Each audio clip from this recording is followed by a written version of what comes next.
Hello दोस्तों, हमारी आज की कहानी है पत्नी को परेशान करने वाली सास और ननद को पति ने ऐसा सबक सिखाया। बस माँ जी, खबरदार। जो आपने मुझे हाथ भी लगाया तो आज पहली बार और आखिरी बार कह रही हूँ। आइंदा से अगर आपने मेरे ऊपर हाथ उठाया तो आपके हाथ तोड़ के रख दूंगी मैं। इतना सुनते ही निर्मला जी चीखने लगी, चिल्लाने लगी, रोने लगी। हाथ पकड़ा, बहू ने मेरा हाथ पकड़ा। निर्मला जी ने रोने की आवाज सुन उनके पति राजेंद्र जी भागते हुए आए। अरे क्या हो गया? हुआ क्या है? देख नहीं रहे हो? तुम्हारी लाडली बहू ने मेरा हाथ पकड़ लिया, बदतमीजी कर रही है मेरे साथ। इसकी इतनी हिम्मत, आने दो आज आलोक को। आज शाम को मैं इसकी सारी ऐंठन ढीली करवाती हूँ। नाक रगड़ के माफी ना मंगवाई तो मेरा नाम भी निर्मला नहीं। बवाल बढ़ता देख नेहा कहती है, माँ मुझे लेट हो रहा है, मैं जा रही हूँ। अरे नहीं, अब तो तू कहीं नहीं जाएगी बेटी, रुक जा। तू ससुराल से इससे मिलने के लिए आई थी ना, यह कर इसने तुम्हारी इज्जत। आज तू भी नहीं जाएगी जब तक यह नाक रगड़कर तुम्हारे पैरों में माफी नहीं मांगती है। आने दो आलोक को।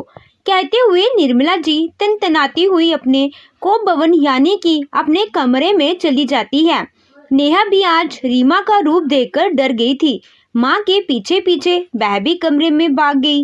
राजेंद्र जी रीमा को देखते हैं तो उसके चेहरे पर गुस्सा साफ साफ दिखाई दे रहा था। गुस्से से उसका चेहरा लाल हुआ पड़ा था। राजेंद्र जी समझ गए थे कि आज बहू दोनों माँ बेटी पर भारी पड़ गई है। उन्होंने रीमा से कहा, बहू शांत हो जा, जाओ कमरे में आराम कर लो। शाम को आलोक आएगा, मैं संभाल लूंगा। राजेंद्र जी की बातें सुन रीमा की आंखों में आंसू आ गए। वह चुपचाप अपने कमरे में चली गई।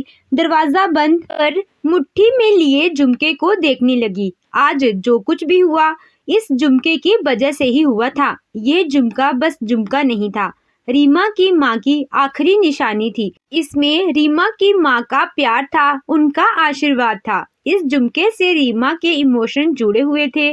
ऐसे कैसे वह झुमका किसी को दे दे? असल में रीमा जब से शादी करके इस घर में आई थी तब से उसकी सास निर्मला जी और नंद नेहा रीमा की हर चीज पर अपना हक समझती थी। खास करके नेहा, उसकी शादी हो चुकी थी, एक बच्चे की माँ थी, लेकिन लालच उसके अंदर कूट कूट कर भरा हुआ था। जब रीमा पहली बार अपने ससुराल आई 2 दिन बाद ही नेहा ने कहा, अरे वाह भाभी, आपने तो बड़ी प्यारी साड़ी पहनी है। सच्ची दीदी, अच्छी लग रही है? खुशी से पूछा रीमा ने। हाँ अच्छी नहीं, बहुत अच्छी लग रही है। भाभी आप मुझे अपनी सारी साड़ियाँ दिखाओ ना, मुझे आपकी सब साड़ी देखनी है। रीमा ने भी अपनी अलमारी खोलकर सारी साड़ियाँ नेहा के आगे रख देती है। साड़ियाँ देख नेहा एकदम से पगला जाती है। भाभी बहुत अच्छी है, एक से एक साड़ी है, कितने प्यारे प्यारे कलर है। तब तक कमरे में निर्मला जी भी आ जाती हैं। हाँ तुम्हें अच्छी लग रही है तो ले लो, भाभी है, ले तो सकती हो। अब ननद का इतना तो हक बनता ही है ना, क्यों बहू, है कि नहीं? जी माँ, दीदी आपको जो साड़ी चाहिए आप ले लो। सच्ची भाभी? इतना सुनते ही नेहा खुशी से उछलते हुए खुद ही अलमारी में से अपने लिए अपनी पसंद की 5 साड़ियाँ निकाल लेती है। भाभी ये 5 मुझे बहुत अच्छी लग रही हैं। अभी रीमा कुछ बोलती उससे पहले ही निर्मला जी बोल पड़ी, तो रख लेना बेटा, कौन सी बड़ी बात है, रख ले। भाभी के पास साड़ियों की कमी तो है नहीं, और जब जरूरत होगी तो मैं दे दूंगी, तू रख ले। बस फिर क्या था, खुश हो गई थी नेहा। तभी उसकी नजर अलमारी के कोने में रखी एक बेडशीट पर पड़ी। उसने लपकते हुए बेडशीट उठाई और अपनी माँ से बोली, माँ यह तो प्योर कॉटन लग रही है, मेरे वाली बेडशीट खराब हो गई है, उसका कलर उतर गया है, मैं यह ले लूं क्या? पूछने वाली क्या बात है, ले ले। अब रीमा का चेहरा थोड़ा सा उदास हो गया था। ऐसे अपने सामने अपना सामान लूटते हुए देखकर भी वह कुछ बोल नहीं सकती थी कि कहीं सबको बुरा ना लग जाए। एक साड़ी और बेडशीट के लिए यह बोल रही है। वैसे भी रीमा को भी यहाँ के बारे में कुछ पता भी नहीं था, इसलिए उसने चुप रहना ही सही समझा। नेहा 5 साड़ी और बेडशीट लेकर खुशी खुशी चलती बनी। नेहा का ससुराल मुश्किल से आधे घंटे की दूरी पर ही था, इसलिए नेहा हर महीने जब जी में आ करता माँ से मिलने चली आती। अब तो नई नई भाभी आई थी, तो भाभी से मिलने का नया बहाना और था। फिलहाल तो इस बार रीमा चली गई थी, लेकिन 1 महीने बाद वह दोबारा 2 दिन के लिए आ गई। इस बार आते ही सबसे पहले वह रीमा के कमरे में ही घुस गई। कमरे की सजावट देख उसने कहा, अरे वाह भाभी, आपने तो अपने कमरे की बड़ी अच्छी सजावट की है। इतने अच्छे अच्छे सामान और आपका ये ड्रेसिंग टेबल, वाह भाभी, कितने सारे सामान है मेकअप का, हर सामान है आपके पास। इतनी सारी लिपस्टिक, हर कलर की लिपस्टिक है, वाह। उठा उठा कर एक एक लिपस्टिक देखने लगती है और 2-3 कलर उसे अच्छे लगते हैं, वह तुरंत ही अपने पास रख लेती है। भाभी, यह मुझे बहुत अच्छी लग रही है, मैं ढूंढती हूँ मुझे मिलता नहीं है, ये मैं ले लेती हूँ, आप दूसरा ले लेना। रीमा को अंदर से तो बहुत ही बुरा लगा, लेकिन फिर उसने सोचा कि एक लिपस्टिक के लिए अगर बोलेगी तो शायद बुरा लग जाए। तभी नेहा की नजर नीचे बॉक्स में पड़े रीमा के कंगन पर गई। वाह भाभी, आपने तो बड़े ही प्यारे प्यारे कंगन लिए हैं। भाभी, यह सब आपने खरीदा है? नहीं दीदी, यह सब कुछ मेरी माँ की पसंद का है। वाह भाभी, आपकी माँ की पसंद कितनी अच्छी है, कितनी अच्छी अच्छी चीज वह खरीदती हैं। एक मेरी माँ है, उसे तो कुछ आता ही नहीं है खरीदना। भाभी, यह 2-3 कंगन मैं ले लेती हूँ। तभी निर्मला जी भी कमरे में आ जाती हैं। अरे क्या बातें हो रही हैं नंद भाभी वे, और नेहा, हर बार तू आती थी तो माँ से मिलती थी, इस बार तो तूने माँ से भी मिलना जरूरी नहीं समझा क्या? माँ, ये देखो ना, भाभी ने अपने कमरे की कितनी अच्छी सजावट कर रखी है, और ये देखो कितनी प्यारी प्यारी लिपस्टिक है, कितने सुंदर सुंदर कंगन हैं। ये सब उनकी माँ के पसंद के हैं। उनकी माँ की पसंद कितनी अच्छी है। इसमें से देखा मैंने कुछ लिपस्टिक और कंगन अपने लिए ले लिए हैं, तो ले ले बेटा, रोका किसने है। छोटी छोटी चीज है, इसके लिए बार बार बोलना जरूरी थोड़े होता है। तुझे जो पसंद आए ले ले। क्यों बहू? जी माँ जी। जबरदस्ती चेहरे पर मुस्कुराहट लाने की कोशिश कर रही थी रीमा। अब तो ये हर महीने का हो गया था। नेहा हर महीने रीमा से मिलने चली ही आती थी, लेकिन हर बार रीमा की कोई ना कोई चीज लेकर जरूर जाती थी। रीमा की साड़ी, बेडशीट, यहाँ तक कि डेकोरेशन का सामान तक अगर उसे पसंद आ गया तो वह उठा के ले जाती। अब रीमा धीरे धीरे नेहा के आने से डरने लगी थी। जब भी नेहा आती तो रीमा के मन में एक डर होने लगा था कि कहीं इस बार भी कुछ उठाकर ना ले जाए। इस बार नेहा 3 महीने तक नहीं आई थी। रीमा ने राहत की सांस ली थी, कम से कम पीछा छूटा। लेकिन एक दिन अचानक ही नेहा फिर से आ गई। नेहा को देखते ही रीमा भाग के अपने कमरे में गई और अपना सारा सामान उसने अलमारी में करके बंद कर दिया, ताकि नेहा की नजर किसी सामान पर ना जाए। लेकिन रीमा यह देखकर हैरान थी कि इस बार नेहा उसके कमरे में नहीं गई, बल्कि अपनी माँ के पास ही बैठकर धीरे धीरे कुछ बातें कर रही थी। थोड़ी देर बाद माँ बेटी दोनों ही रीमा को अपने पास बुलाते हैं और निर्मला जी कहती हैं, बहू, नेहा को ना तुम अपनी विदाई वाला लहंगा दे दो, उसके नंद की शादी है। इतना सुनते ही रीमा का चेहरा ही उतर गया। वह बिल्कुल अपनी विदाई का लहंगा देना नहीं चाहती थी। उसने कहा, माँ जी, हमारे यहाँ विदाई के लहंगे नहीं दिए जाते हैं किसी को। अरे बहू, ऐसा कोई रिवाज नहीं है, यह तो बस एक ढकोसला है। अब उसके नंद की शादी है तो अपने लिए जाएगी लहंगा खरीद के सिलवाएगी, इससे अच्छा अपना ही दे दो। हाँ भाभी, मैं आपको वापस कर दूंगी लहंगा, मैं हमेशा के लिए नहीं मांग रही, बस शादी में पहनने के लिए दे दो आप। रीमा को अच्छे से पता था कि अगर एक बार लहंगा दे दी तो दोबारा वापस मिलने वाला नहीं है। लेकिन नेहा ने जिस अंदाज में बोला था, रीमा को लगा शायद ये लहंगा वापस कर दे। मन मारकर रीमा ने अपना लहंगा नेहा को दे दिया। नेहा खुशी खुशी लहंगा लेकर चली जाती है। शाम को जब आलोक घर आता है, रीमा उसे सारी बातें बताती है। रीमा की बात सुन आलोक कहता है, जाने दो रीमा, शादीशुदा बहन है, जब मुंह खोलकर मांग रही हो तो मना भी कैसे किया जा सकता है। और उसने बोला है ना कि वह दे देगी। दे दे तो ठीक है, नहीं तो तुम मांगना मत, मैं तुम्हें दूसरा दिला दूंगा। पति की बात सुन रीमा चुप हो जाती है। अब वह बस दोबारा से नेहा के आने का इंतजार करती है। करीब 1.5 महीने बाद नेहा आती है, लेकिन नेहा के हाथ में कुछ ना देख रीमा का दिल बैठा जाता है। वह पूछ लेती है, दीदी मेरा लहंगा नहीं लाया? अरे हाँ भाभी, मैंने तो बेड पर ही रखा था, जल्दी जल्दी में आई, भूल गई, मैं पक्का भिजवा दूंगी। अब रीमा समझ गई थी कि लहंगा उसे मिलने वाला नहीं है। अब रीमा अपनी सारी चीज छुपाकर ही रखती थी। कोई भी चीज नेहा के आने पर बाहर निकालती ही नहीं थी, जिससे कि नेहा की नजर पड़े। अभी रीमा ससुराल में खुद को एडजस्ट करने की कोशिश कर ही रही थी कि तभी मायके से उसके भाई का फोन आता है। आलोक और राजेंद्र जी दोनों ही रीमा को लेकर उसके मायके जा भागते हैं। वहां पहुंचकर रीमा देखा कि उसकी माँ उसे छोड़कर जा चुकी थी। अचानक ही माँ की हार्ट अटैक से मौत हो जाती है। टूट गई थी रीमा। बेटी के लिए माँ क्या मायने रखती है, यह एक बेटी ही समझ सकती है। करीब 1 महीने तक रीमा अपने मायके रही। जब माँ का सारा क्रियाक्रम हो गया, सारी पूजा पाठ हो गई, तो रीमा अपने घर जाने लगी। तो रीमा के पापा ने उसके हाथ में झुमका पकड़ाते हुए कहा, बेटा ये तुम्हारी माँ ने तुम्हारे लिए बनवाया था, ये उनकी आखिरी निशानी तुम्हारे लिए। रो पड़ी थी रीमा पापा को पकड़ के। अब उसके लिए मायके में जो भी थे उसके पापा ही थे। दुखी मन से पापा को रोता हुआ छोड़ रीमा ससुराल वापस आ जाती है।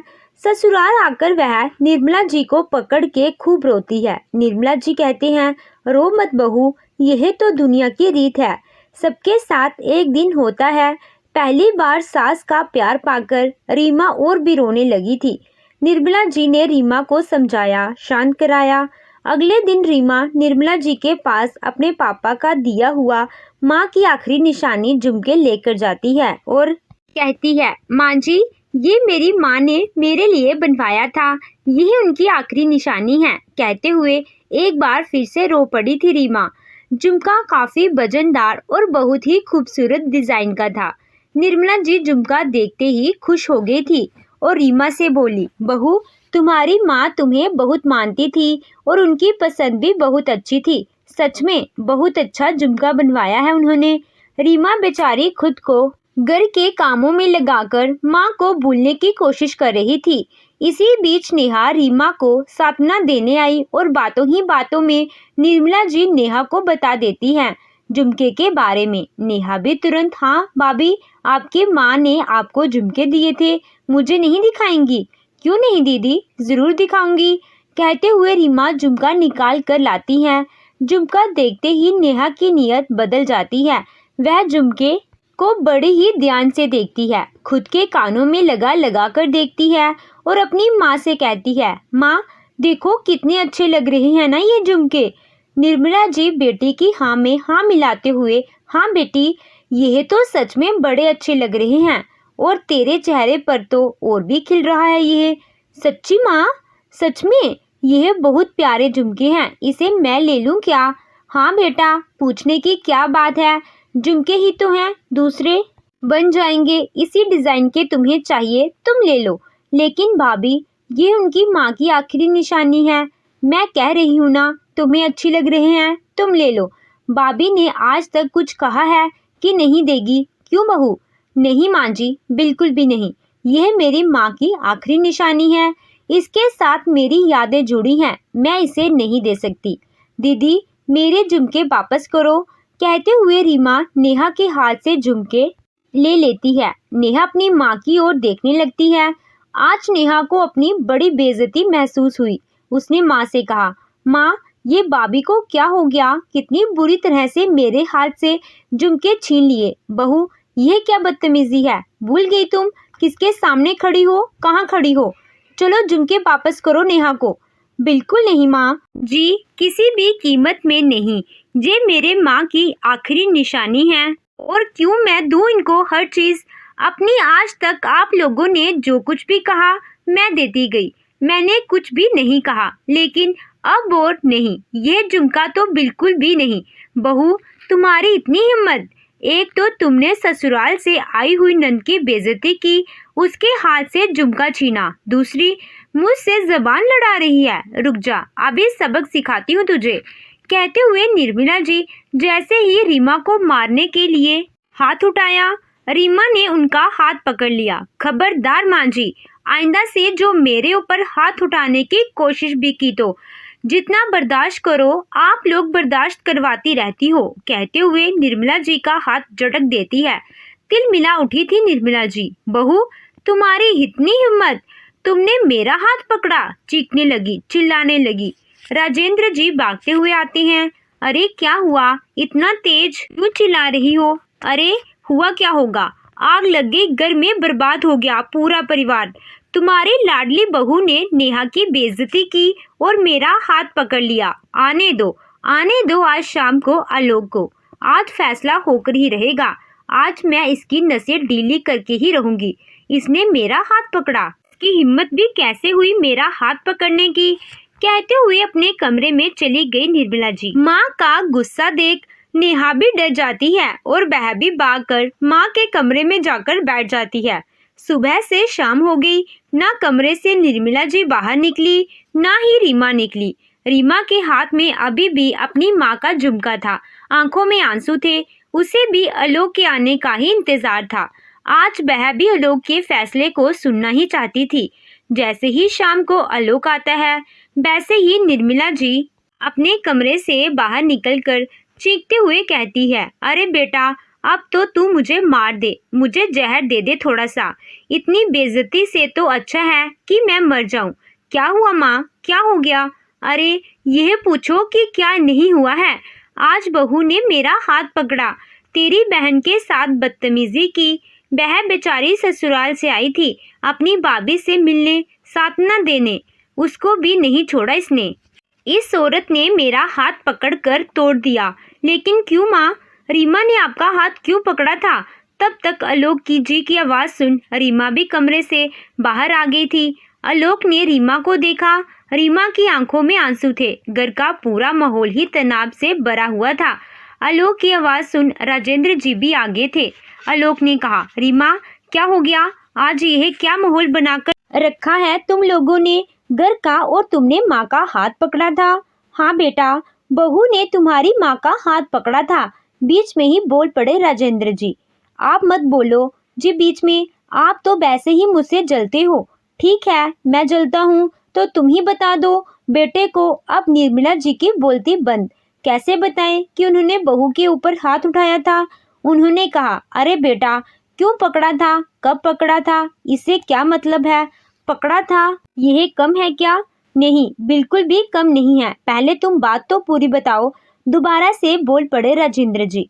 तुम बाहर क्यों नहीं जाते? तुम क्यों बीच में घुस आते हो? क्योंकि मुझे पता है बहू कुछ बोलेगी नहीं। तुम अपनी बोलकर एक बार फिर से अपनी जीत करोगी, लेकिन इस बार तुम गलत हो, इसलिए गलत का साथ मैं नहीं देता हूँ। लेकिन हुआ क्या है, मुझे कोई कुछ बताएगा भी? गुस्से में चीख पड़ा आलोक। राजेंद्र जी ने सारी बातें आलोक को बताई। सब कुछ सुनने के बाद आलोक ने रीमा को देखा। रीमा की आंखों से लगातार आंसू निकल रहे थे। वह बेचारी बनी चुपचाप खड़ी थी। गुस्से में आलोक अपनी माँ से कहा, माँ, तुम इतना नीचे क्यों गिर गई हो? तुम रीमा को मारने गई थी, रीमा पर हाथ उठाया था तुमने। माँ, तुम्हारा दिमाग कहाँ जा रहा है दिन बर दिन? अगर तुम्हें रीमा से इतनी ही तकलीफ है तो मैं उसको लेकर घर छोड़ दूं, फिर शांति रहेगी ना इस घर में, अकेली रहोगी। निर्मला जी ने कुछ भी नहीं बोला। यहाँ तो उनका पासा ही पलट गया था।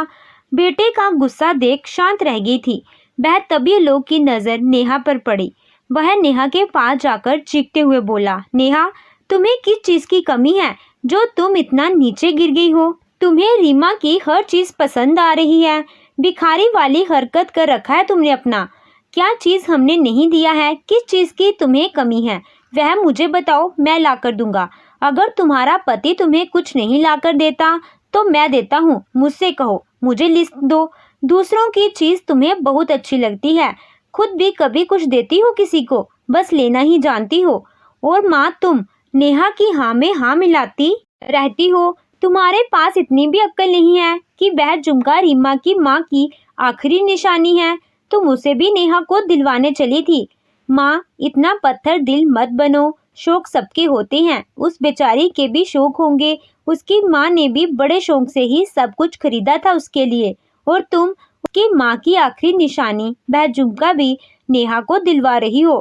कुछ तो शर्म करो। और नेहा, तुम आइंदा से रीमा की कोई भी चीज को हाथ नहीं लगाओगी, चाहे वह तुम्हें अच्छा लगे या बुरा लगे। तुम्हें जिस चीज की जरूरत होगी मुझे बता देना, मैं खरीद कर दे दूंगा। लेकिन रीमा की एक चीज भी तुम्हें नहीं छूनी है, नहीं तो फिर सोच लेना। कहते हुए आलोक गुस्से में रीमा को लेकर कमरे में चला जाता है। आलोक की डांट सुनकर दोनों ही माँ बेटी अपना सा मुंह लेकर खड़ी रह गई थी। आज नेहा को अपनी बड़ी बेइज्जती महसूस हो रही थी।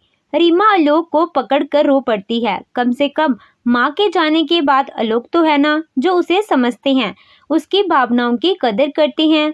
अब उसे अपनी सास ननद की बिल्कुल भी चिंता नहीं थी, क्योंकि अब रीमा अकेली नहीं थी। रीमा के साथ उसका पति आलोक और उसके ससुर राजेंद्र जी भी थे। और वैसे भी इतनी बेइज्जती के बाद अब नहीं लगता कि माँ बेटी ऐसे कोई हरकत भी करेंगी। तो दोस्तों, आपको ये कहानी कैसी लगी कमेंट कर ज़रूर बताइएगा। कहानी अच्छी लगी हो तो वीडियो को लाइक कीजिएगा, चैनल पे नए हो तो चैनल को सब्सक्राइब कीजिएगा। Thank you.